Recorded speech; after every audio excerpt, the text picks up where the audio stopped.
Assalamualaikum warahmatullahi wabarakatuh. Alhamdulillah wa syukran lillah. Salatu wa salaman daiman ala rasulillah wa ala alihi wa ashabihi wa man walah. Amma ba'du. Khudurul mukhtaramin, para santri bajingan, dengan tamu undangan yang sangat istimewa pada malam hari ini. Ada Romo, ada Gus Durian, Mas Yunanto, ada jurnalis Mas Eko Santoso, serta moderator abadi kita Mas Akhyar, dan para pemrakarsa Suluk Senen Paingan, Kang Putu, Kang Mung, Mas Dul Karim, dan lain sebagainya. Acara malam hari ini saya unggah, ternyata direspon oleh Mas Syafiq kalau Senen Pahing yang akan datang, insya Allah Mbak Elisa bisa datang gitu.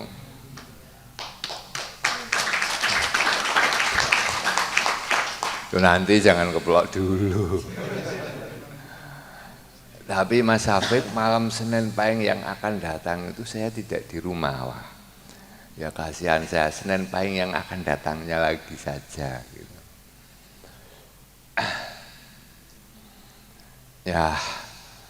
Ya pokoknya insya Allah, sebab akhir-akhir ini intensitas saya ketemu sama beliau lebih sering gitu, lebih sering. Jadi kalau meminta beliau untuk rawuh ke sini, insya Allah beliau bersediakan rumahnya Jogja ya Mbak Elisa. Saya juga mohon maaf tadi terlambat karena saya harus pergi ke Jogja pula. Kemudian yang kedua, bahwa berkaitan dengan kajian Gus Dur ini, saya sering bertanya kepada teman-teman Gus Durian, kok berani-beraninya kamu mengatakan Gus Durian itu kayak apa? Apakah panjenengan-panjenengan sudah bisa meniru sekian persen dari ahwaliyah dan akhlak daripada Gus Dur itu? Yang sering saya tanyakan demikian. Ya meskipun pada waktu masih hidup saya belajar tentang aqidatut taharrur atau akidah pembebasan sama beliau itu, saya belum berani mengatakan bahwa saya Gus Durian. Jauh antara sumur dan sama, antara sumur dan langit. Karena beliau itu katakanlah mewakili sosok dalam Abdul Karim Al-Jili itu sebagai Al-Insanul Kamil. Kira-kira sosok manusia yang mendekati kesempurnaan itu Gus Dur.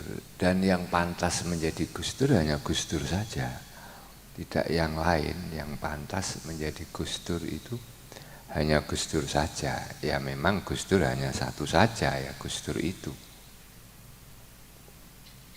Dan yang selalu menjadi aji-aji pamungkas saya dari Gus Dur itu adalah gitu saja kok repot gitu. Meskipun gitu saja kok repot itu mengandung falsafah yang amat dalam sekali dari seorang jiwa beliau yang bersih, jiwa beliau yang pasrah kepada Allah, dari sosok sufi yang mendekati kesempurnaan.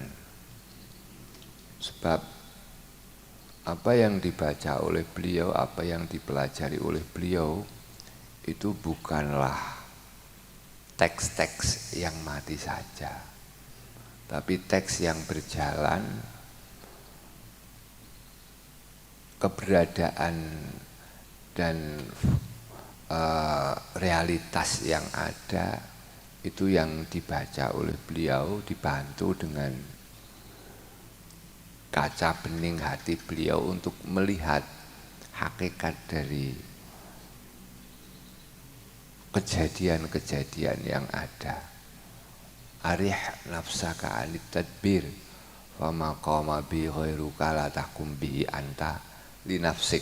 Kalau bagi santri-santri bajingan sudah sampai situ atau belum. Jadi enakkanlah jiwamu, enakkanlah pikiranmu dari mengharapkan sesuatu, dari mengatur sesuatu, dari keinginan sesuatu untuk dirimu sendiri. Maka apa yang telah diatur dan telah ditentukan oleh Tuhan, Allah, kamu jangan ikut campur, sudah itu urusan Allah. Yang penting ketika saya berbicara demikian, memang normanya saya harus bicara demikian. Kowe ngandel karepmu, orang ngandel ya karepmu, kowe manut karepmu ya ra manut karepmu gitu. Nah, itu merupakan ungkapan bagi beliau bahwa beliau itu bahwa semuanya yang terjadi dari diam, gerak, napas kita, semuanya itu telah ditentukan oleh Allah. Dan saya pasrahkan diri kepada Allah. Saya di dunia ini melaksanakan kewajiban-kewajiban dan usaha-usaha. Adapun hasilnya ya terserah pada Allah. Maka apapun yang beliau lakukan, beliau tidak merasa pusing. Kalau kita berbicara demikian ini, setelah kita bicara maka kita pikir pembicaraan saya benar atau tidak. Ketika saya melakukan sesuatu, setelah itu saya cari penilaiannya, apa yang saya lakukan itu tepat atau tidak dan lain sebagainya, efektif atau tidak dan lain sebagainya. Sudah itu urusan Allah. Arih nafsaka anit tadbir wa maqama bi ghairuka la takum bi antari nafsika. Ngapain gitu-gitu aja kok repot gitu. Itu dari makalah kitab Al-Hikam yang keberapa itu, arih nafsaka anit tadbir wa maqama bi ghairuka. Beliau mengatakan juga bahwa orang yang bisa berdemokrasi secara utuh itu hanya orang sufi. Yang tidak orang sufi tidak bisa berdemokrasi secara utuh. Artinya apa? Kalau dia sebagai demokrat, kalau dia memiliki watak toleran yang demikian tingginya karena beliau memang seorang sufi. Jadi kita bisa juga meniru dan bisa juga sampai kepada makom yang beliau tempati. Sebab untuk menuju ke sana itu ya at-turuqu ilallah bi'adati anfasina, bahwa jalan menuju Allah, menuju Tuhan itu sebanyak napas-napas kita. Artinya tidak harus mempelajari sebagaimana kitab-kitab tadi, Mas siapa tadi yang dibaca oleh Gus Dur, atau membaca buku-buku serta pemikiran Gus Dur. Ya bukan demikian. Wong Gus Dur itu kutu buku. Kalau sampai kepada ke WC pun tidak lepas. Artinya apa? Tidak lepas. Kalau ke WC ya baca koran, ada majalah gitu. Kalau di luar ya baca kitab gitu. Dan bahkan kalau di dunia pesantren itu banyak gawakis-gawakis, kalau sepak bola itu sama membawa kitab, dia biasanya menjadi kiper. Kalau Gus Said Sarang itu kalau sepak bola pasti sama mutolaah. Dia membawa kitab Tapi dia sebagai kiper, kalau bulanya sedang di sana dia baca kitab, kalau bulanya baru dekat baru kitabnya dilepaskan.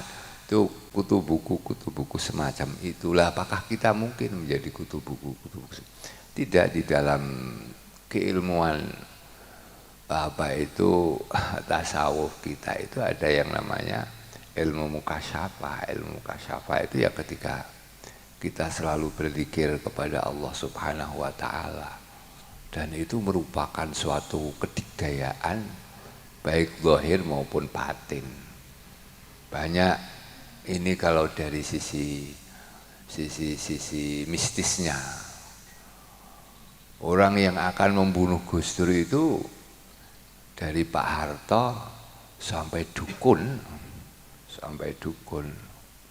Ada cerita dukun yang kebetulan dukunnya itu Pak D-nya sekarang itu aktivis NU, pernah disuruh untuk menyantet Gus Dur gitu. Tapi santet itu tidak mempan dan kembali kepada dia. Alasannya apa? Karena Gus Dur tidak lepas di dalam hatinya selalu ingat pada Allah Subhanahu wa Ta'ala. Gitu. Bahkan kira-kira 6 bulan sebelum Gus Hashim wafat, Gus Iim, 1 tahun atau sekitar antara 1 tahun itu saya dipanggil oleh Gus Iim, Pak Hashim itu. Pertama dia tanya, "Loh Gus, jenengan kuliah di mana-mana tapi kok tidak pernah lulus apa-apa Gus?" Beliau menjawab, "Lah gimana kalau sakit lulus?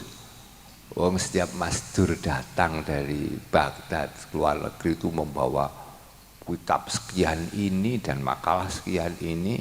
Niim dibaca, nanti kalau saya kembali lagi akan saya tanya apa yang kamu baca. Mana saya bisa lulus ITB, mana saya bisa lulus UI. Wong kerjaan saya cuma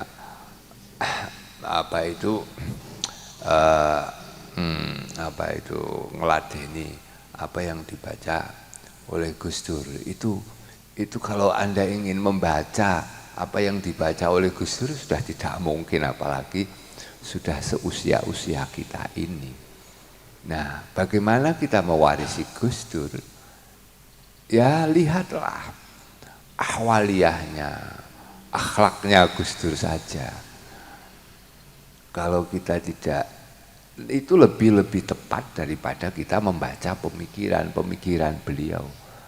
Tapi di dalam dunia pesantren untuk transfer keilmuan itu tidak hanya melalui kitab saja, tapi transfer keilmuan itu adalah dengan rabithah qalbiyah, pertalian hati ini. Kemudian kalau sudah ada hablun minna wa min Gus Dur, ada semacam kabel dari kita dan Gus Dur, otomatis pemikiran beliau itu akan mengalir kepada kita, tentunya sesuai dengan kemampuan kita untuk menerima pemikiran Gus Dur tersebut. Hadirin teman-teman yang dimuliakan oleh Allah.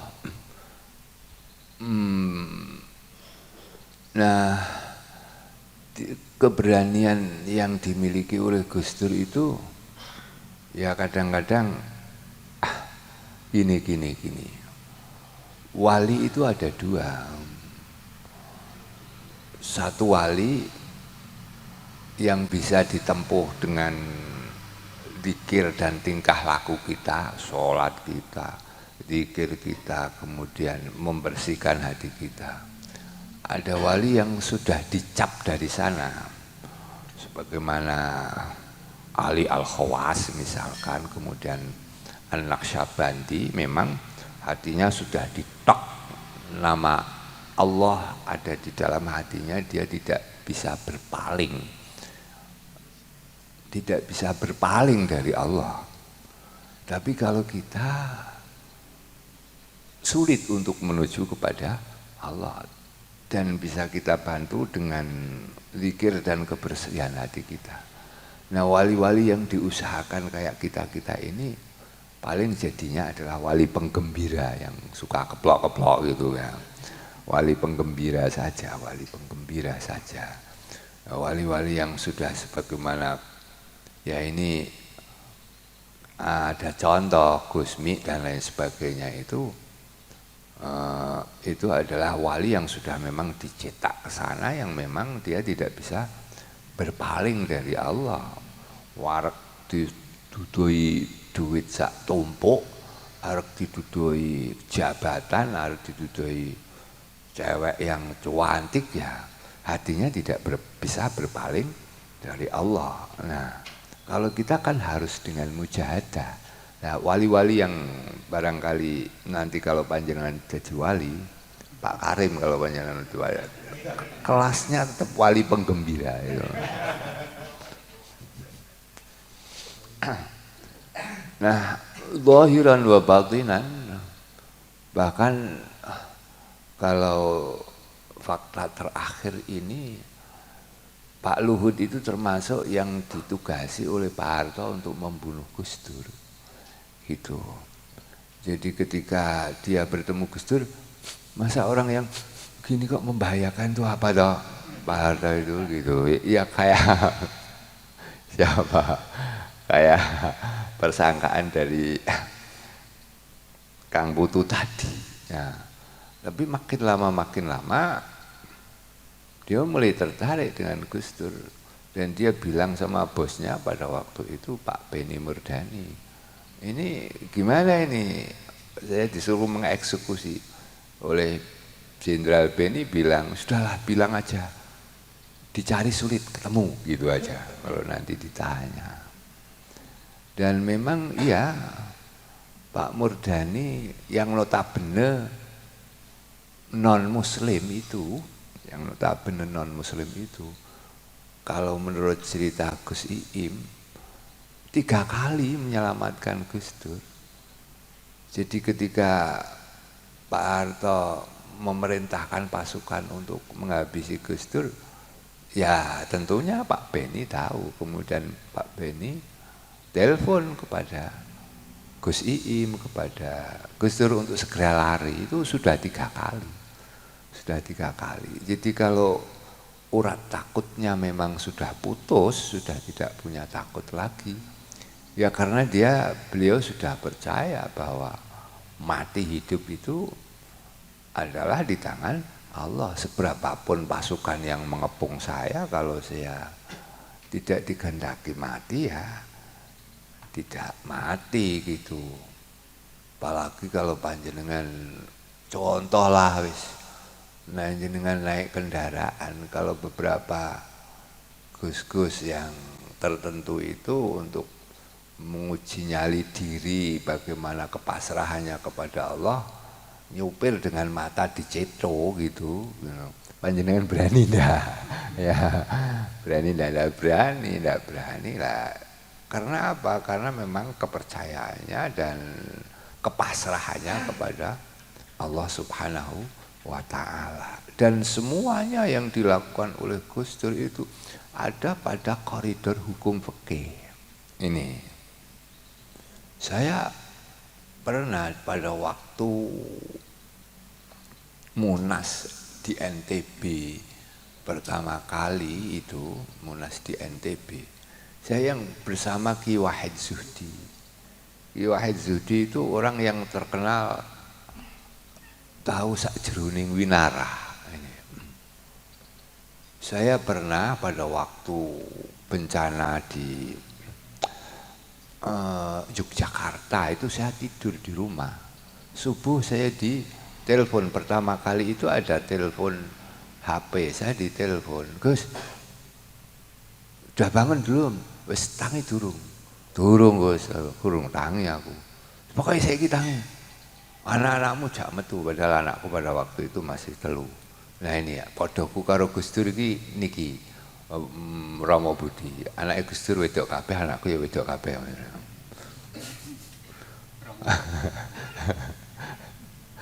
Nah, gitu. Setelah itu saya setelah itu saya memang keluar sama istri saya untuk anak saya untuk menepati permintaan Gus Wahid itu. Kemudian tidak lama saya masuk rumah kembali. Saya keluar hanya sekedar untuk melaksanakan permintaan Gus Wahid tersebut.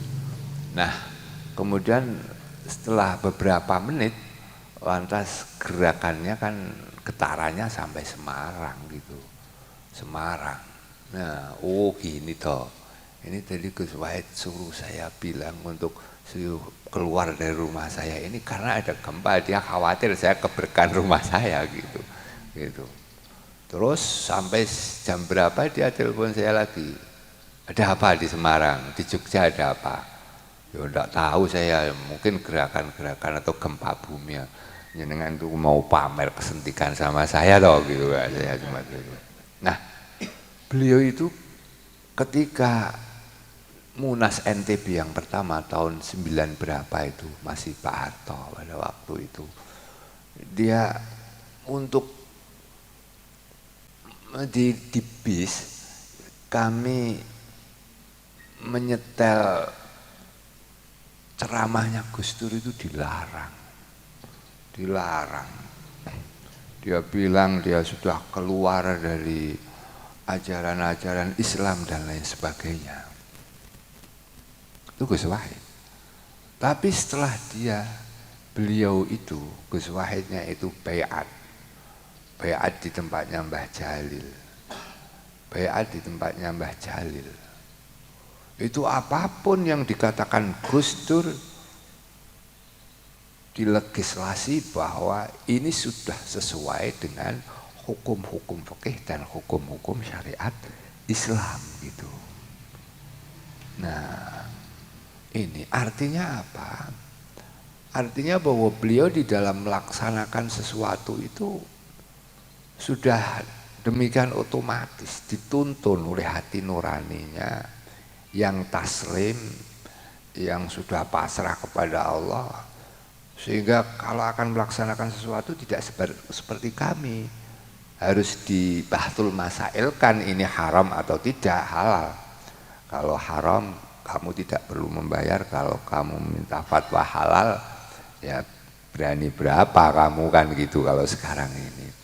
Kalau Gus Dur sudah tidak demikian, ini sudah secara otomatis dituntun. Nah, ini beliau artinya apa? Artinya bahwa antara zahir dan batin itu sudah sinkron. Beliau tidak ada yang digawi-gawi, itu tidak ada yang digawi-gawi.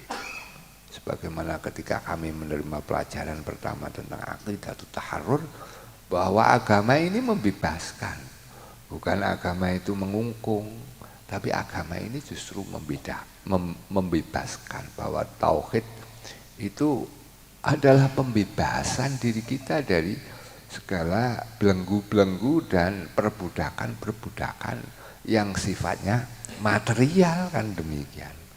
Nah, itu aqidatul taharrur bukan berarti kita dibebaskan untuk berkepercayaan apa saja. Berkepercayaan sakarepmu dewi bukan sakarepmu dewi. Demikian pula agama cinta ya. Qul in kuntum tuhibbunallaha fattabi'uni yuhibbukumullah yaghfir lakum dzunubakum.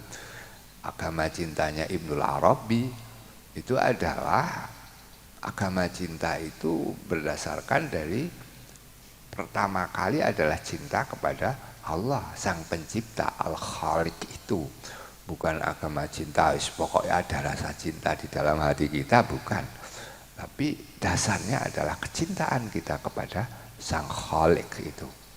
Demikian pula aqidatul taharrur, demikian pula apa yang dilakukan oleh Gus Dur tersebut. Ya tentunya Gus Dur itu jangan ditanya, semestinya kalah pamor dengan bapaknya Mbah Ki Abdul Wahid. Semestinya itu. Semestinya yang lebih hebat adalah Mbah Wahidnya. Tapi ya Mbah Wahid dan ibundanya jenengannya siapa niku? Bunda Siti Salehah. itu seorang analis politik yang sangat hebat. Kalau Gus Iim itu demonstrasi, ditanya berangkatnya dari mana? Dari Cikini. Kayak apa? Snacknya kayak gini. Ini masih ecek-ecek nih. Nah, tenang aja. Berangkatnya dari mana? Mana snacknya? Apa snacknya yang masih tersisa? Ini. Wah, ini sudah bahaya ini. Sudah bahaya ini. Ini sudah orang-orang besar yang ada di belakangnya. Kalau saya lihat snack-snack ngaji bajingan ya paling itulah minal fuqara wal masakin. Ya gitu, ini tidak akan mempengaruhi dan lain sebagainya. Itu orang-orang yang ulung dan ulung-ulung. Dan beliau itu tidak banyak belajarnya.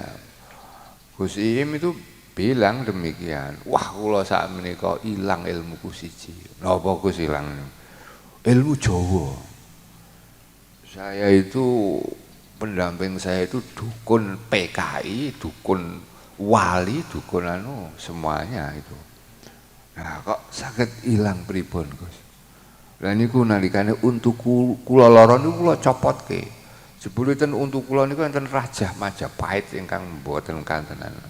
Sekali dicopot niku wis keterkaitan keilmuan saya dengan mistik-mistik Jawa itu semuanya jadi hilang.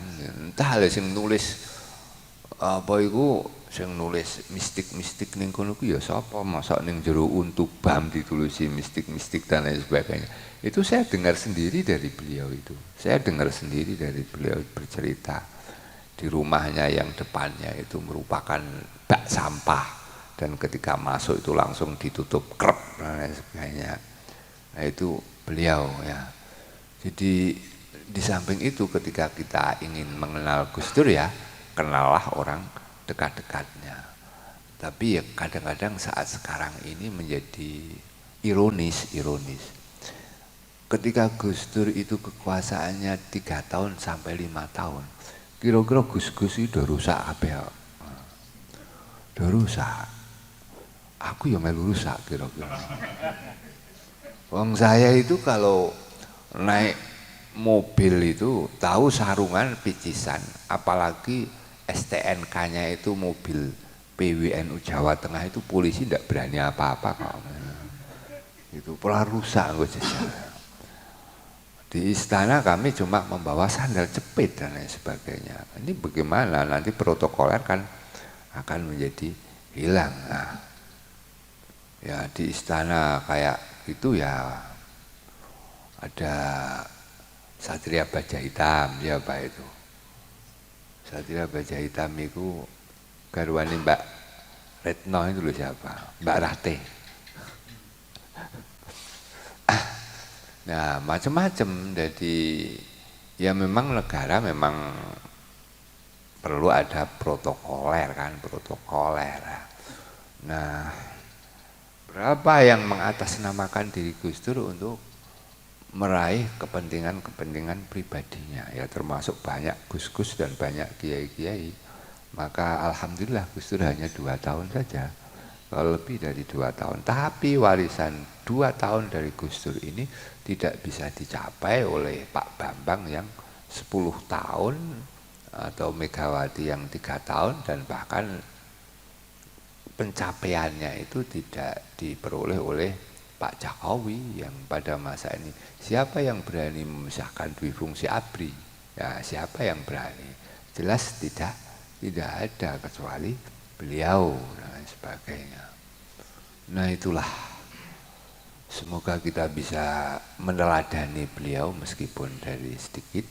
Ya tentunya bagi yang muslim ya banyak mendoakan Gus Dur dengan Fatihahnya, yang non muslim ya dengan caranya sendiri, sehingga mendapatkan file atau pancaran-pancaran dari keramat-keramat beliau. Kalau melihat keramatnya banyak sekali beliau itu, keramatnya banyak sekali. Sampai yang diceritakan itu Gus Dur itu pernah membeli duren 2 itu dibeli dengan 20 juta. Duren 2 20 juta itu kayak apa? ternyata memang yang jualan durian itu istrinya sedang sakit, operasi membutuhkan uang 20 juta. Dan itu banyak sekali yang demikian. Ini yang apa yang disampaikan oleh Gus Dur itu banyak memberikan sarung. Kalau bodong ini kan akeh wong dekai sarungnya mesti api-api. Sarung Samarinda yang harganya 1.500.000 saat sekarang ini ditumpuk kabeh bar kuwi arek sedo iku ditulisi Ki Marzuki Mustamar iki, tapi saya tidak kebagian dong, saya masih anak-anak pada waktu itu dan lain sebagainya. Ya, itulah sosok kita, dan moga-moga meskipun Gus Dur sudah wafat, Gus Durian ini bisa membangkitkan semangat Gus Dur. Ini Gus Yahya saya tunggu membangkitkan Gus Durnya di mana ini, saya belum lihat ini ya. Yang dibangkitkan itu ya. Tapi tunggu saja 6 bulan, nanti kalau 6 bulan tidak segera bangkit Gus Durnya ya saya akan ngomong kepada beliau kan ya. Nah, moga-moga saja. Nah, sekali lagi saya mohon maaf yang besar-besarnya. Insya Allah lah kapan kita mendatangkan putri-putri beliau yang saya melihat sosok yang lebih mirip ya memang Neng Alisa itu. Ya kalau tidak Senen Paingan, ya boleh saja Senen Paingan nanti saya warah Kang Putu, tapi saya tidak di rumah, monggo nanti saya sampaikan kepada beliau, teman-teman kepengin ketemu sama panjenengan, tapi yo ojo Neng Alisa tok. Jadi Mbah Mus wis janji arep rawuh rene ya. Kula nggih wani lah nak matur jare Kang mung panjenengan badhe rawuh ten mbuken ngono kan ya kena lho. Akhirul kalam wallahu yuzakki amalana wa ya'lamu ansuila ayyuni lana wallahu muwaffiq ila aqwamit thariq. Assalamualaikum warahmatullahi wabarakatuh. Saya tidak wallahu muwaffiq ila aqwamit nasrun minallah wa fathun qarib. Itu penggabungan antara NU dan kami itu.